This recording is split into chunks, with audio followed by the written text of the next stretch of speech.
मेरा नाम है विवेक सेंगर, मैं क्लिनिकल न्यूट्रिशनिस्ट हूँ और हार्ट एंड डायबिटीज रिवर्सल मेरा एक्सपर्टीज है। रिवर्सल ध्यान दीजिएगा, ठीक है।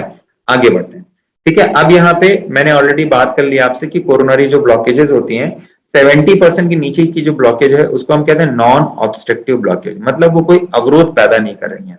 और 70% की जो ऊपर की ब्लॉकेज है वो क्या होती है, एक अवरोध पैदा कर रही है, एक ऑब्स्ट्रक्शन पैदा कर रही है। तो जब 70 से 80% की ब्लॉकेज हो जाती है तो पेशेंट को बैठे बैठे तो कोई तकलीफ नहीं होती, क्योंकि बैठे बैठे उसको 10% चाहिए जो कि यहाँ पे अवेलेबल है। चलने में भी कोई तकलीफ नहीं होती, क्योंकि चलने के लिए कितना चाहिए, 20% भी अवेलेबल है, ठीक है। अब जब पेशेंट बहुत ज्यादा मेहनत करेगा, इंटेंसिव वर्कआउट करेगा, तो क्या होगा, उसको तकलीफ हो जाएगी, क्योंकि उसको चाहिए 30% जो कि यहाँ पे अवेलेबल नहीं है। तो बैठे में दिक्कत नहीं, चलने में दिक्कत नहीं, लेकिन वर्कआउट करने में, मेहनत करने में दिक्कत, इसका मतलब कि ब्लॉकेज जो है 70 से 80 के बीच में हो सकती है।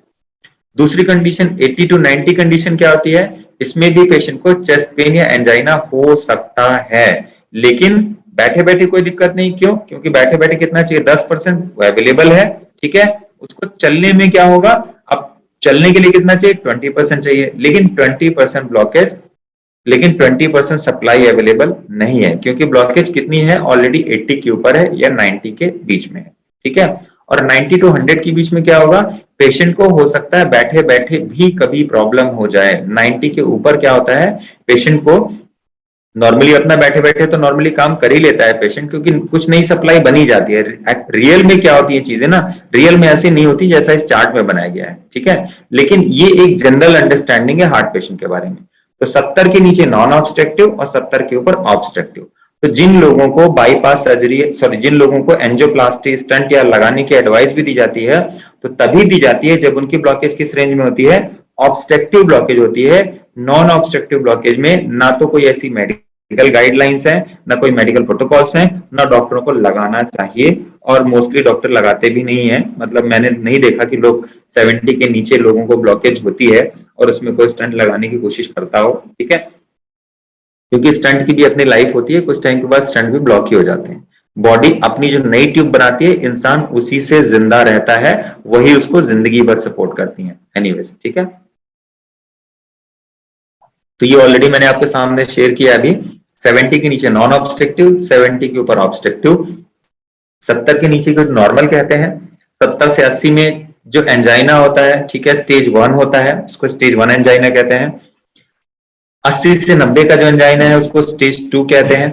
और जो 90 के ऊपर जो ब्लॉकेज हो जाती है उसकी वजह से जो एंजाइना होता है, अब अगर किसी की ब्लॉकेज 90% के ऊपर है या 100% हो गई है, ठीक है, तो एक बात तो मान के चलिए कि उसके चारों तरफ अपने आप कुदरत ने एक नई सप्लाई बना दी है। लेकिन अगर वो सप्लाई अभी उतनी मजबूत नहीं बनी है, तो क्या होगा, पेशेंट को चलने में चेस्ट पेन या एंजाइना होगा, ठीक है। अब आगे हम बात करते हैं, थोड़ा एंजाइना पे बात कर लेते हैं। चेस्ट पेन में, चेस्ट पेन होता क्या है भाई, ब्लॉकेज की वजह से क्या होगा, जितनी ब्लड की सप्लाई होनी थी उतनी नहीं हो पाएगी, ठीक है। और इस ब्लड की वजह से क्या मिलता है, उसको ऑक्सीजन मिलता है और न्यूट्रिशन मिलता है, ठीक है। अब क्या होगा, जो ऑक्सीजन और न्यूट्रिशन जितना मिलना चाहिए जब उतना नहीं, तो क्या होगा, क्योंकि हार्ट भी एक मस्कुलर ऑर्गन है, उसको भी काम करने के लिए क्या चाहिए, ब्लड सप्लाई चाहिए। अब उसको जब पर्याप्त मात्रा में ब्लड नहीं मिलेगा तो क्या होगा, उसको पेन होगा, इंसान को पेन महसूस होगा, और उसी को हम क्या कहते हैं, एंजाइना का पेन। तो एंजाइना का पेन क्या है, there is a gap between the demand and supply.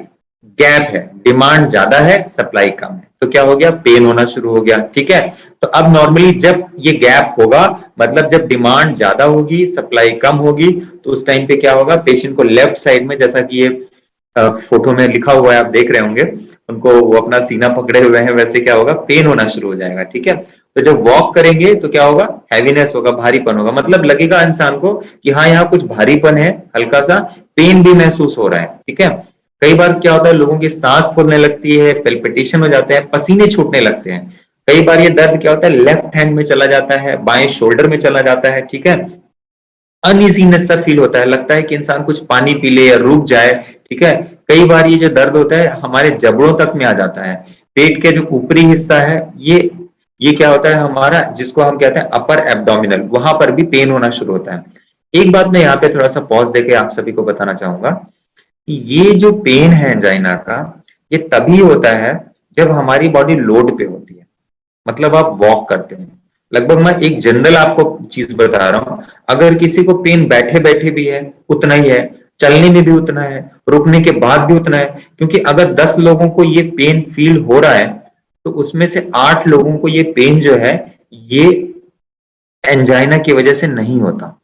मैं आपको अभी इसलिए बता रहा हूं क्योंकि बहुत सारी मेरे पास कॉल आती है, जब बात करते हैं, केस देखते हैं तो पता चलता है कि ये कहानी कुछ और है, पेशेंट परेशान कुछ और होता है। देखिए 3 तरह का पेन होता है।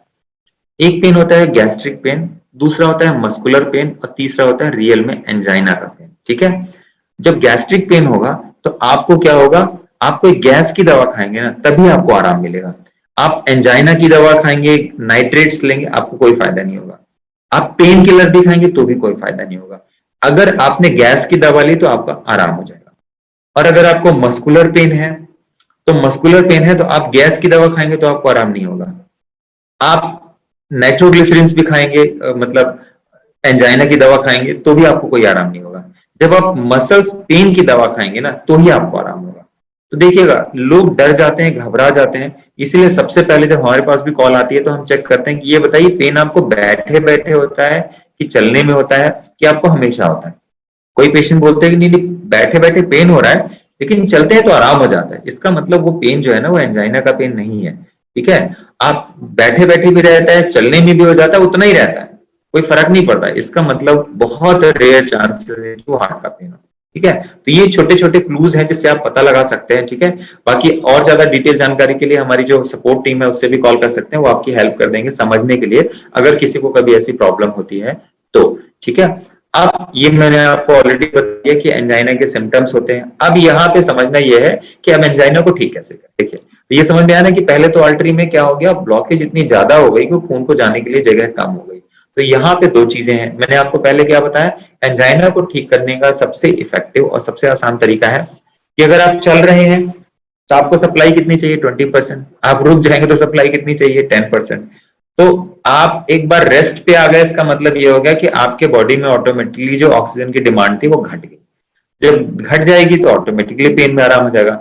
इसके अलावा जो नाइट्रोग्लिसरीन्स होती हैं, जो वेसोडायलेटर होते हैं, डायलेट करते हैं, ब्लड वेसल्स को चौड़ा कर देते हैं बेसिकली।